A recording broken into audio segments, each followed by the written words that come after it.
Пособие на детей от 3 до 7 лет включительно для малообеспеченных семей с 1 апреля текущего года претерпели изменения. Так, выплаты назначаются в размере 50, 75 или 100% регионального прожиточного минимума на ребенка. А также учитываются доходы и имущество семьи, опекаемые дети и студенты в возрасте до 23 лет, которые проходят обучение в очной форме. Подать заявку для оформления выплаты можно на портале госуслуг или лично через отделение МФЦ соцзащиты. В прошлом году у нас меры соцподдержки получили свыше 43 тысяч семей. Заявление мы начали принимать только с 1 апреля, но достаточное количество, где-то 19 с лишним тысяч семей мы оплатили, где-то числа 8 июня.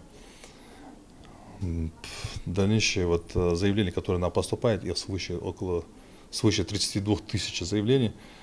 Порядка 73% мы уже рассмотрели. Есть много отказов по недостоверным сведениям, им приходится заново сдавать эти заявления через портал госуслуг или же через отдел социальной защиты населения.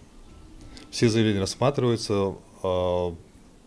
Проблема в том, что многие граждане заполняют заявление чуть-чуть неправильно, допускают ошибки именно фамилии, имя, отчество, число месяц года рождения, или же в паспортных данных. Эти заявления мы отклоняем, и они заново заполняют и представляют.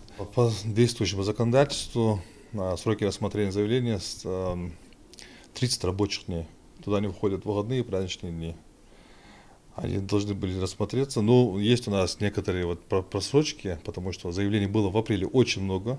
В процентном соотношении около 93%, которые все нам поступили заявления, они нам поступили в апреле месяце.